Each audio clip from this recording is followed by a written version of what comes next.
very warm welcome to you. I'm Hayley Palmer. Great to have you here with me on the show this evening. Now, this is a show where my guests get to pick their favourite songs of all time. And tonight's special guest is radio and TV personality and author, Lady Colin Campbell. Yes, we'll be catching up with her in just a couple of minutes. That is after a song to kick off the show.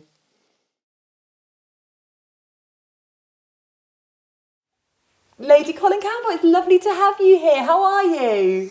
Thank you very much. It's wonderful to be here and welcome to Castle Goring. I know. I feel ever so privileged. It's absolutely beautiful here. And your dog, which we will show everyone later on, she's called Mickey and she's absolutely gorgeous, isn't she? She's 4 years old. Just beautiful. She is one of the three loves of my life. Oh, well, thank you so much. It's an absolute pleasure to be here. Now, we're going to go into your first song. Yes. Nina Simone, My Way. It's a brilliant version, this song. Why have you chosen this song today? Well, I chose it because I'm a great Nina Simone fan. I actually saw Nina Simone live at Ronnie Scott's. Oh. She was a wonderful performer. She was a fine musician. She had a really interesting life. She was a little bit abrasive, etc., etc. But when you take into account her life and her circumstances, you made allowances for it. And I thought she was a really great talent. And My Way is one of the premier songs of my generation. Yes. And the Nina Simone version, in my opinion, Yes. is the best of them all. I know Paul Anka wrote it for Frank Sinatra, Yep.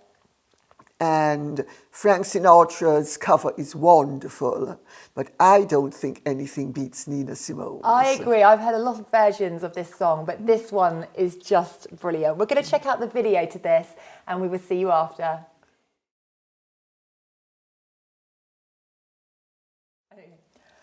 Now, Lady Colin Campbell, I've got to say, I saw you on I'm a Celebrity, Get Me Out of Here, and I thought you were just fabulous. You won me and my parents around. We were rooting for you throughout the whole series. Just brilliant. What was it like in there? Well, it was a little bit of a nightmare, if the truth be known.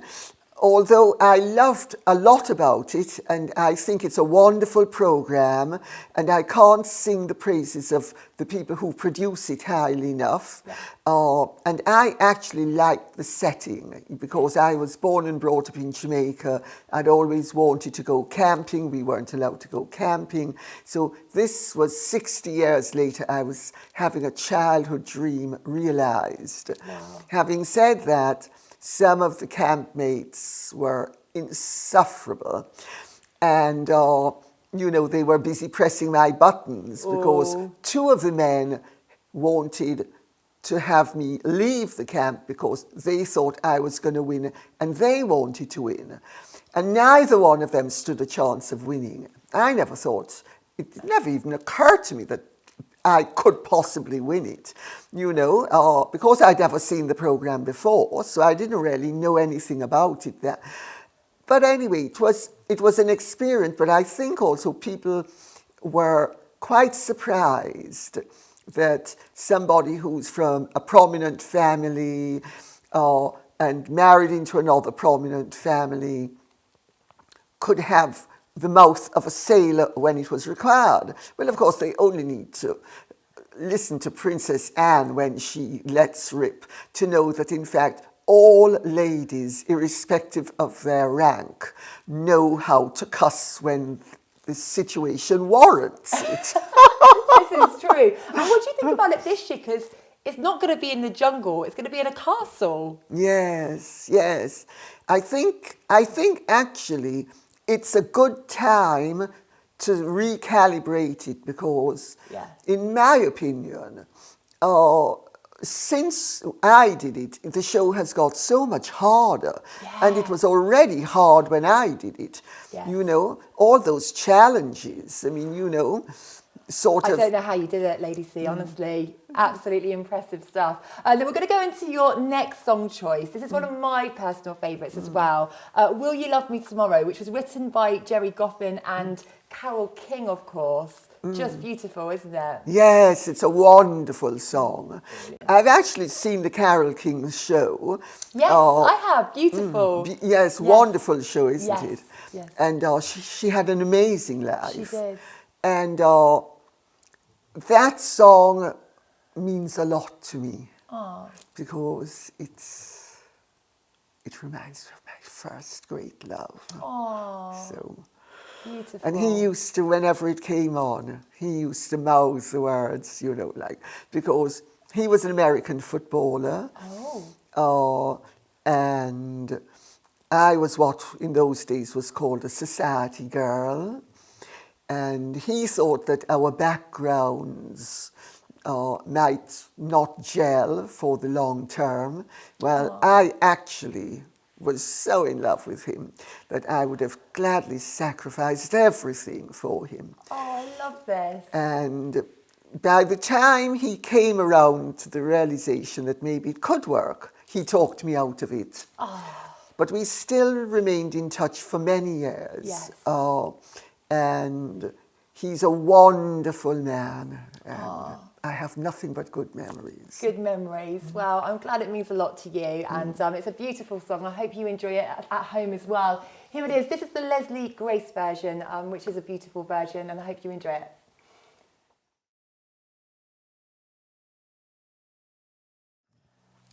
Now, we've got a question from one of our viewers, Angela. She wants to know, you've had such an interesting life. If you had to relive one moment of your life again, what would it be? Now, that's quite tricky to answer, isn't it? But is there anything you just think, wow, I'd love to do that again?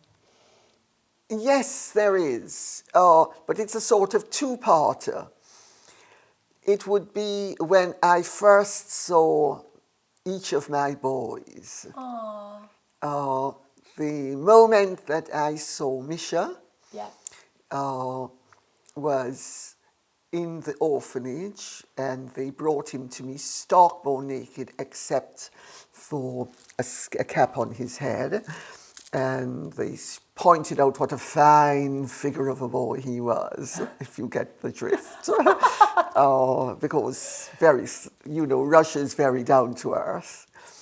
And I looked at him, and they took him I held him up, and I looked at him directly, and he was only 3 months old, and 3-month-old babies don't normally make absolute eye contact. And I said, "Would you like me to be your mummy?" And he gurgled with delight. And from that moment to this, and then after, I asked if I could see the baby that had been earmarked for me, which Misha had replaced. And I saw Dima sleeping peacefully in his cot. I knew that the reason why they didn't want me to have him was because they said he had a double kidney. Right. And anyway, I saw him, and I asked what was going to become of him. And the idea of leaving that angel who in an orphanage was just beyond comprehension.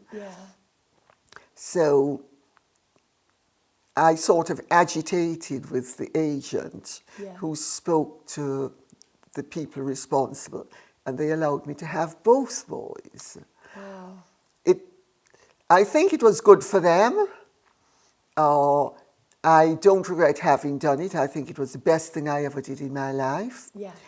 But I think it would have been, in terms of my relationship with them, easier if I had had one than the other. Of course. But life throws up choices. That's right. That you have to really make a choice and stick to it.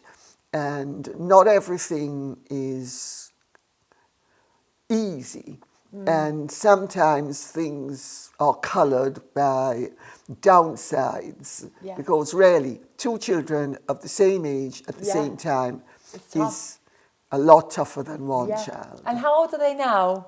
They're 27, coming up for Wow. 28 early next year. Goodness. And they're Wow. wonderful boys. They are wonderful boys. Just brilliant. Well, You've met them, haven't I have you? met them. I have met them. They're an absolute delight. So shame they couldn't be with us today, but I know, but they're fine. We've got Mickey who's still sleeping here. So so Mickey is not a bad substitute. oh, she's lovely. You know I'm a big dog lover. Now your next song, Summertime, Ella Fitzgerald, recorded this in 1968. Now this is beautiful, isn't it? I am a great fan of Gershwin. I'm a great fan of Ella Fitzgerald.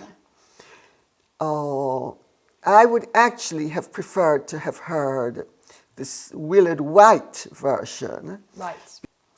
I mean, I haven't seen Willard for a few years now, but I have very fond memories of Willard. Yeah. But since I couldn't use the Willard White version, I think the Ella Fitzgerald version is a very commendable substitute, because he's a wonderful baritone, but she was a marvellous torch singer. Just I agree marvellous. with that. Well, I know we've got a lot of people tuning in at home that will love this too. Enjoy it, and we will both see you after this.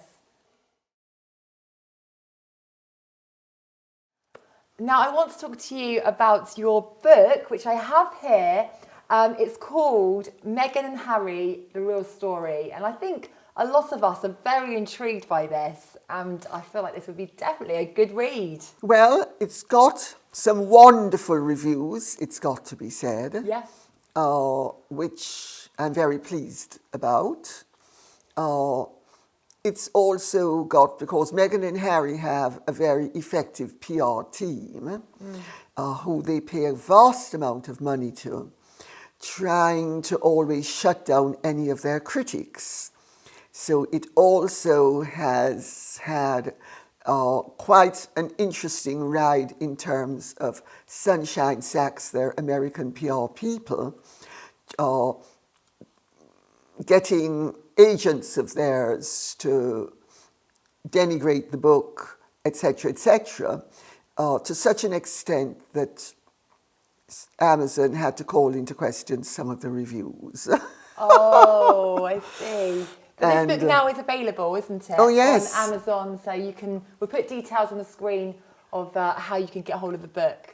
yeah. I'm sure we'll be very interested to read that. Now, your next song choice, I'm going to try and pronounce this correctly. La Donna è mobile. Yes. I did it, Lady C, I did it.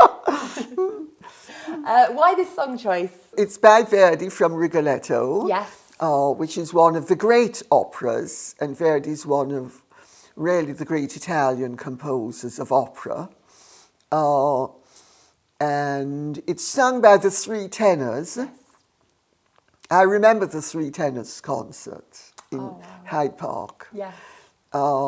It was a huge thing at the time. I've met Jose Carreras as well, who basically, Domingo and Pavarotti joined forces with him because he had leukemia, and his medical treatment was so expensive that he was going to be wiped out financially and possibly not be cured if they did not intervene. So, I mean, what a wonderful human interest story.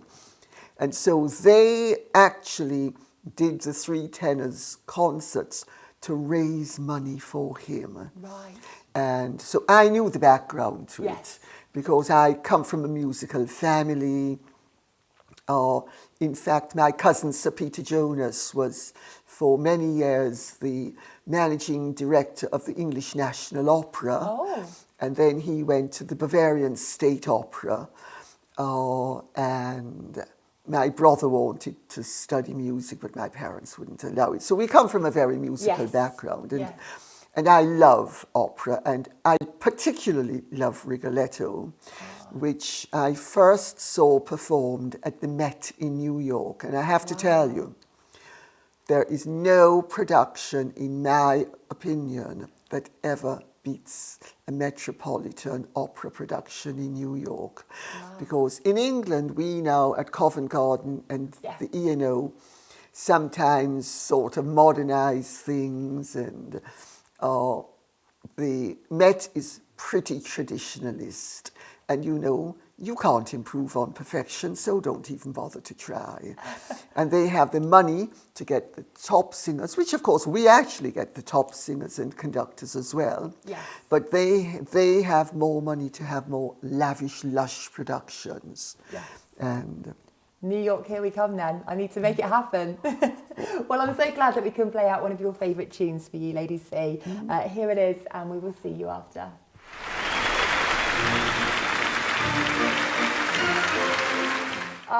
Lady C, it's been such an honour to be with you and to be here at Castle Goring.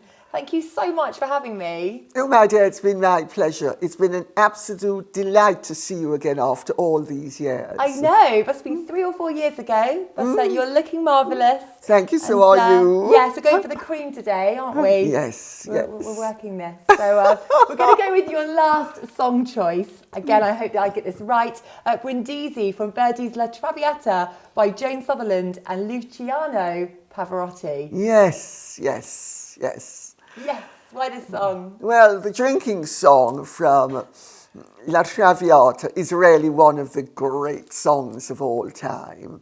And Joan Sutherland was really one of the great, well, both Joan Sutherland and Luciano Pavarotti actually were two of the great singers of all time. Yes. So it's a wonderful combination of greatness, and it's also very joyous, and it's, you know, we need right now. Yeah, and opera is either very tragic or very exuberant.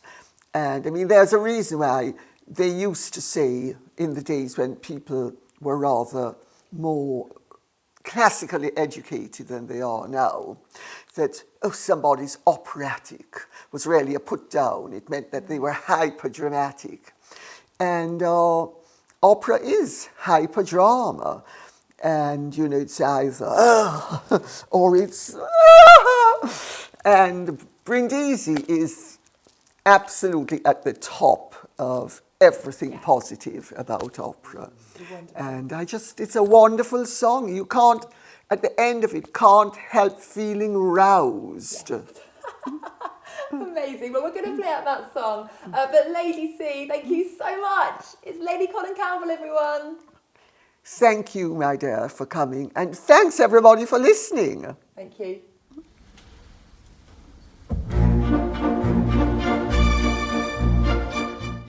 Oh, we've now come to the end of the show, but a huge thank you, Lady C, just wonderful. And a huge thank you to you at home for tuning in and supporting the show weekly. It is very much appreciated. Now, I'm going to leave you with one of my favourite songs. I hope that's okay.